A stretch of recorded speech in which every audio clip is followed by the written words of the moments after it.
Morning class 8 शुरू करते हैं आज का हमारा class minerals and power resources. हमने लास्ट क्लास में distributions of minerals in the world discuss किया था। आज हम लोग शुरू करेंगे distributions of minerals in India. उससे पहले डू यू नो में जो फैक्ट्स दिख रहे हैं आपको यहाँ पे कुछ बताया जा रहा है कि जैसे वर्ल्ड में सबसे रेयरेस्ट डायमंड्स जो बहुत ही कम पाई जाती है वो है ग्रीन डायमंड्स। ठीक है, so the green diamond is the rarest diamonds found in the world and the oldest rocks, जो बहुत ही पुराना रॉक्स है वर्ल्ड में, वो कहाँ पे है? वेस्टर्न ऑस्ट्रेलिया में है। और ये कब कितनी पुरानी है? कहा जाता है 4300 मिलियन ईयर्स अगो कहा गया है कि जब अर्थ बनी थी उसके बाद only 300 million years after when the earth was formed. Earth के बनने के बाद 300 मिलियन ईयर्स के बाद का वो उस समय का ये रॉक्स है। तो इतना पुराना रॉक्स ये हो गया। ठीक है, तो ये डू यू नो का फैक्ट्स है थोड़ा सा। अब हम लोग शुरू करेंगे distributions of minerals in India. ना इंडिया में कौन कौन सी मिनरल्स पाई जाती है और कहाँ कहाँ? तो आयरन सबसे पहले। तो आयरन कहाँ से निकलता है? कौन सी इसकी ओर है? Iron ore. तो India has huge deposits of high grades iron ore. Iron ore से आयरन निकलती है।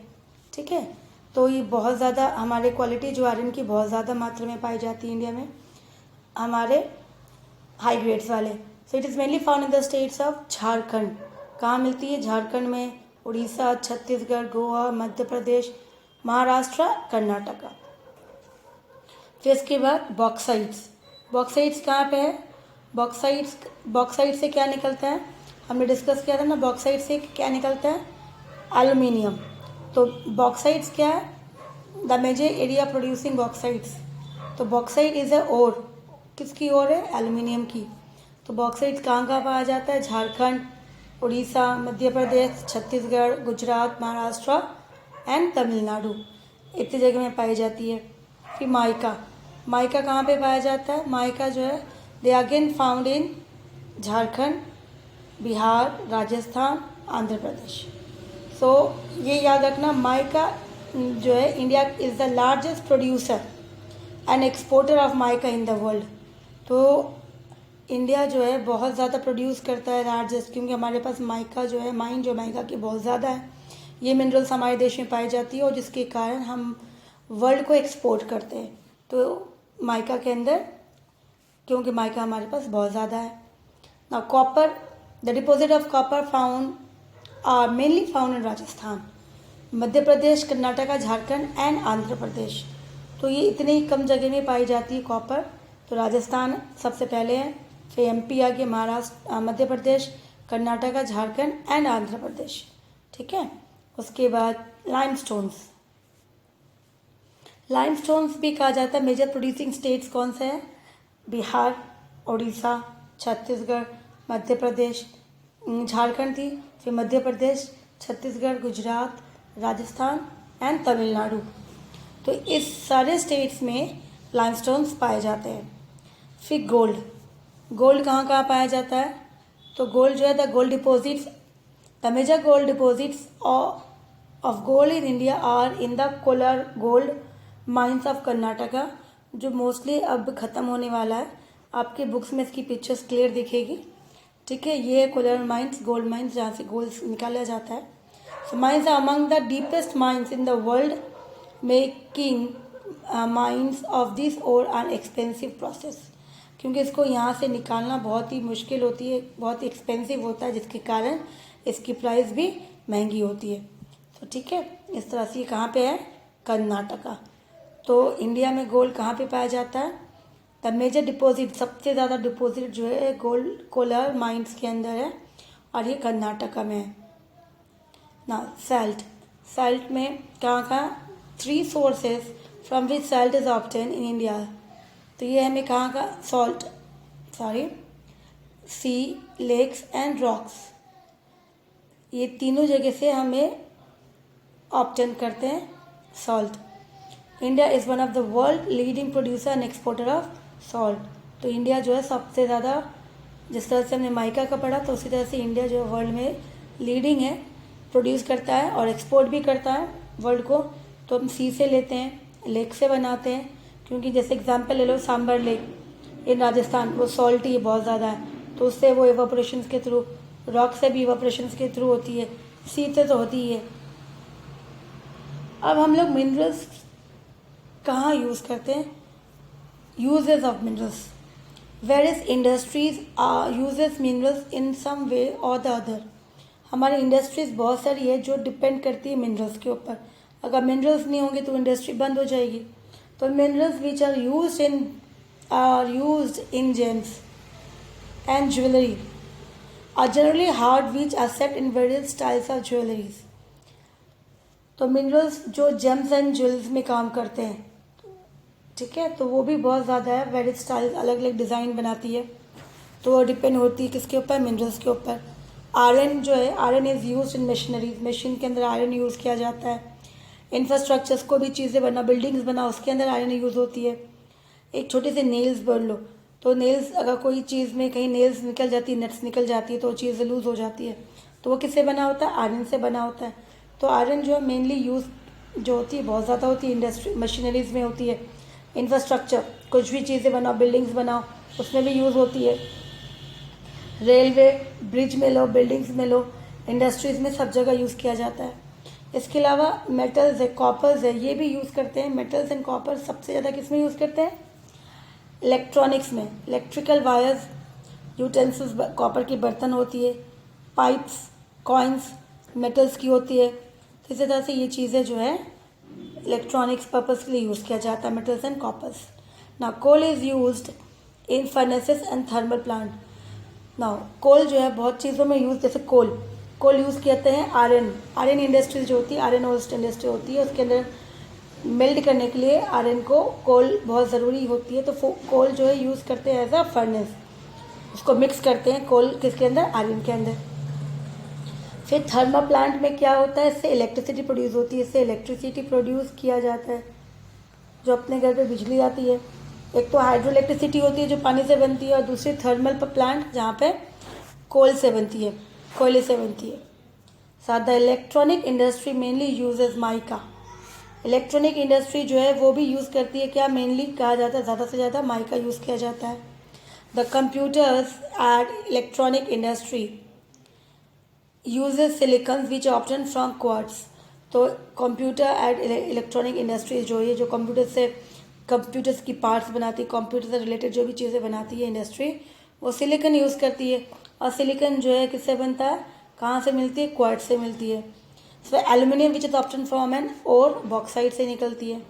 वो कहाँ यूज़ करती है एल्यूमिनियम? क्योंकि एल्यूमिनियम बहुत ही लाइट वेट होता है, इसकी वज़न कम होती है, तो उसको एयरक्राफ्ट, एयरप्लेन्स में यूज़ होती है। ऑटोमोबाइल्स, जो मोटर्स होते हैं, कार्स होते हैं, उसके अंदर यूज़ होता है।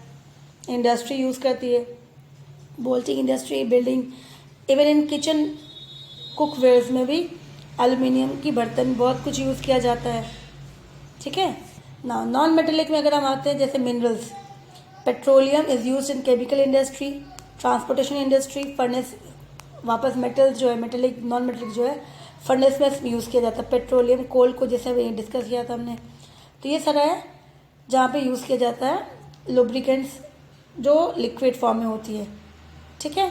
तो ये पेट्रोलियम जो है as a non metallic minerals है, केमिकल इंडस्ट्री में यूज़ करते हैं, ट्रांसपोर्टेशन में यूज़ करते हैं as a energy fuels, furnace के लिए भी उसको यूज़ किया जाता है ना। Conservation of minerals, conservation of minerals, conservation का मतलब क्या? हमने आगे भी डिस्कस किया है, टू सेव, हमें उससे बचाना है, यूज़ करना है सिस्टमेटिकली, वेस्ट नहीं करना है। ये बहुत इंपॉर्टेंट है कि आराम से ध्यान से यूज़ करना है सिस्टमेटिकली, ताकि कुछ भी नुकसान ना हो, और उसको हम थोड़ी चीज़ को भी सही से यूज़ करें।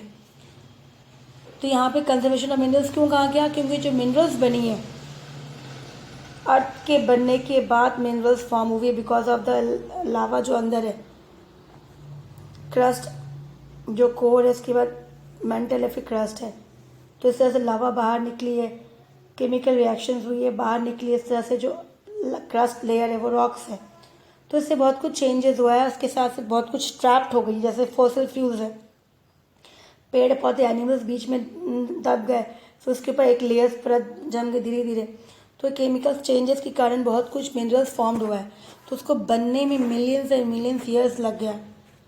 अब इतने समय लगा उसको बनने में और हम इतना यूज़ करें, इसको वेस्ट करेंगे तो एक बार वो ख़त्म हो जाएगा तो वापस लाना बहुत मुश्किल है उसे। तो इसीलिए हमें क्या करना है, इसको बचाना है ताकि वो आगे फ्यूचर तक यूज़ कर पाए, हम उसे इसको यूज़ कर पाए। So in fact it takes millions of years for the formation and accumulation को इकट्ठा होने में, बनने में बहुत समय लगा।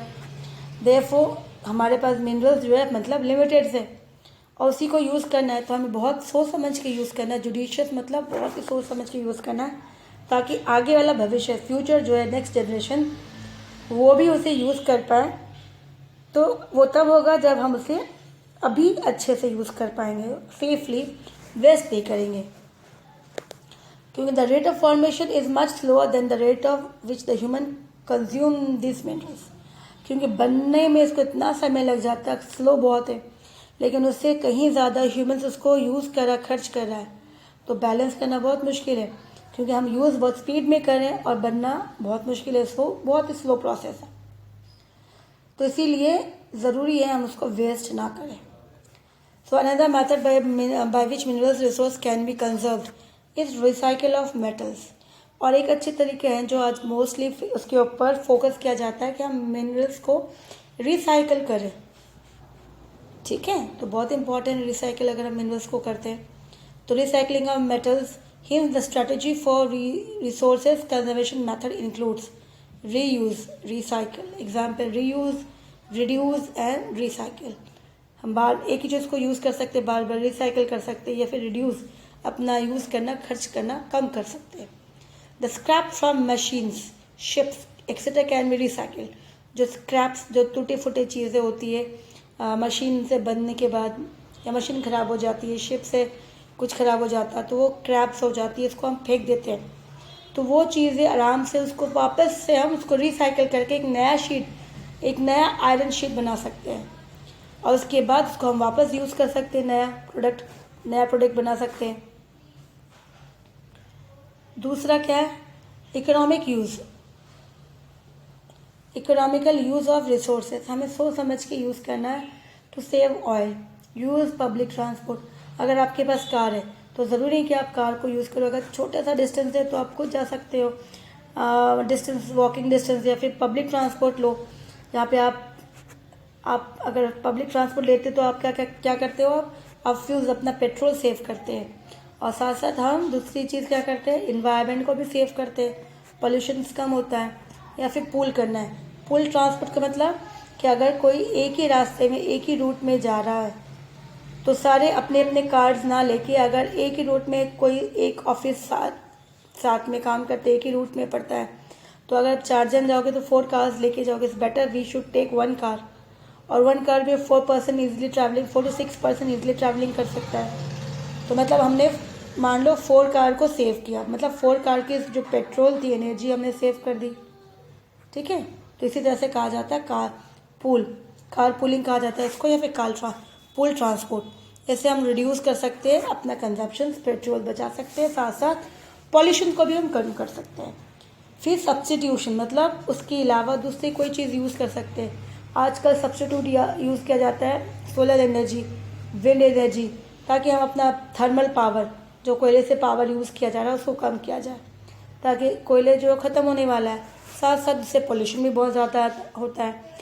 सोलर और विंड से पोल्यूशन होता ही नहीं है, एनवायरनमेंट फ्रीली है वो, तो ज़्यादा अच्छा है वो।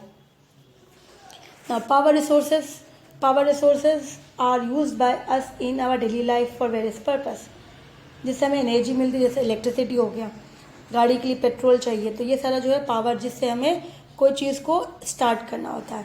तो power place a very vital role in our daily life. Use by industries को भी चाहिए होता है, इलेक्ट्रिसिटी चाहिए इंडस्ट्री को, ट्रांसपोर्टेशन के लिए एनर्जी, फ्यूल्स चाहिए, कम्युनिकेशन के लिए हम इलेक्ट्रिसिटी वापस, तो डिफेंस को भी चाहिए बहुत कुछ पावर रिसोर्सेज। एग्रीकल्चर के लिए चाहिए, जैसे ट्यूबवेल्स रन करने के लिए इलेक्ट्रिसिटी चाहिए, उसके मशीन चाहिए।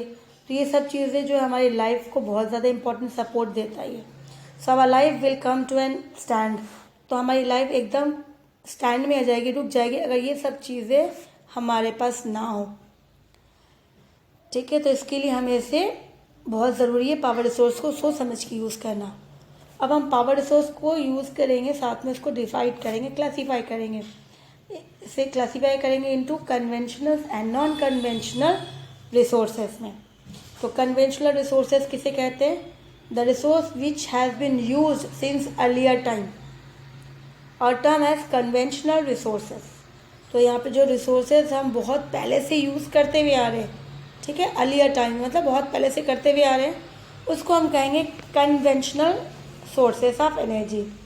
जैसे फायरवुड सबसे पहले ले लो, लकड़ियाँ काट के लकड़ियाँ से खाना बनाते थे पहले।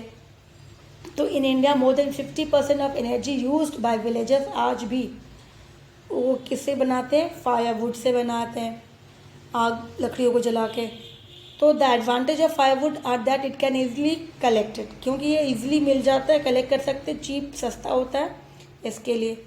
और डिसएडवांटेजेस क्या है कि इससे पॉल्यूशन बहुत ज़्यादा होती है, फिर पेड़ काट देते हैं हम, डिफॉरेस्टेशन होता है, और इट्स कलेक्शन इज़ लेबोरियस, उसको कलेक्ट करने में बहुत मेहनत लगती है, घूम घूम के इकट्ठा करना पड़ता है, टाइम लगता है, तो इस तरह से टाइम कंज्यूमिंग भी है। फिर आता है कोल। कोल भी हम बहुत पहले से स्टार्ट करें, जब से हमें पता चला कोल जो है इसका यूज़ कर सकते हैं, तब से कोल यूज़ किया जा रहा है, ठीक है। तो इस तरह से फॉसल फ्यूल्स है, अर्थ में कोल्स है, वो बनता किससे? प्लांट्स एंड एनिमल्स की डेड बॉडीज जब वो दब जाती है अर्थ के अंदर, फिर इसको मिलियंस ऑफ ईयर्स लगा बनने में, कन्वर्ट होने में फॉसिल फ्यूल्स, वो ड्यू टू हीट्स, क्योंकि अंदर में हीटिंग थी, प्रेशर्स था, इसके कारण वो एक अच्छा खासा कार्बन फॉर्म में आ गया। तो कोल जो है यूज़ किया जाता है बहुत अलग अलग जगह में। डोमेस्टिक पर्पस, घर पे खाना बनाने में लोग पहले यूज़ करते थे, इंडस्ट्रीज़ में यूज़ किया जाता था, जैसे हमने डिस्कस किया था आयरन इंडस्ट्री में यूज़ किया जाता है उसको मिक्स करने के लिए, स्टील इंडस्ट्रीज़ में भी यूज़, आयरन स्टील दोनों में यूज़ होता है। फिर स्टीम इंजन, आज भी हमारे इंडिया में जो इंजन है कुछ स्टीम इंजन यूज़ करते हैं, तो उसके लिए कोल चाहिए होता है। फॉर जनरेटिंग इलेक्ट्रिसिटी, जैसे हाइड्रो इलेक्ट्रिसिटी तो पानी से हो गया, थर्मल इलेक्ट्रिसिटी वो कोयले से बनती है। तो फिर the coal which is being used today for was formed millions of years ago, जो आज हम यूज़ करें इसको बनने में बहुत पहले समय लगा, मिलियंस ऑफ ईयर्स, जब at giant trees forms got burn, जब वो दब गया और लेयर्स पे लेयर्स अर्थ के ऊपर चढ़ता गया, बाद में धीरे धीरे उसकी गर्मी अर्थ की सनलाइट से और अंदर की जो लावा थी उसकी गर्मी से उसने चेंज किया फॉर्म अपना। तो कोल जो मेनली प्रोड्यूस कहाँ कहाँ होती है? China, Germany, USA, South Africa, Russia, France, India में भी है। In India the coal producing area are Jharia, Raiganj, Dhanbad, Bokaro in Jharkhand. Advantage of using coal is that it is available in most part of the world and it is an efficient means of producing electricity. Now, तो इसके जो importance क्या बताया गया, advantages क्या है इसके, कि ये वर्ल्ड में बहुत मोस्टली वर्ल्ड में बहुत जगह पाई जाती है और बहुत इजीली इससे प्रोड्यूस कर सकते हैं इलेक्ट्रिसिटी। लेकिन इसके डिसएडवांटेजेस सबसे इम्पोर्टेंट क्या है कि इसकी डिसएडवांटेजेस जो है पॉल्यूशन क्रिएट करती है, बहुत ज़्यादा धुआं कार्बन निकलती है जो हमारे एटमॉस्फेयर में हमारे बहुत ज़्यादा पॉल्यूशन क्रिएट करती है, कॉजेज़ है, एक अच्छा खासा कॉज है। सो बल्कि टू साथ में बल्कि टू ट्रांसपोर्ट इसको लेके घूमना बहुत मुश्किल है। जैसे स्टीम इंजन चलती है तो स्टीम इंजन अगर चल रही है तो साथ में उसको वो पूरा कोल को लेके घूमना पड़ेगा, अच्छी खासी कोल को कैरी करनी पड़ेगी, तब वो इंजन जो है चलेगी। एंड टू डिस्पोजल, फिर साथ में उसकी जो डस्ट होगी, डस्ट पार्टिकल्स एशेस होगा, उसको डिकम्पोज करना वो भी एक बहुत बड़ी समस्या बन जाती है। तो इसके लिए इसका डिसएडवांटेज भी बहुत ज़्यादा है। ठीक है, तो हम लोग आज कोल तक ही करेंगे, पेट्रोलियम नेक्स्ट क्लास में करेंगे। ठीक है, तो आप जो है इसको एक बार प्लीज़ रीड आउट कर लेना बेटा वीडियो देखने के बाद, और उसके बाद फिर हम लोग आगे पढ़ेंगे।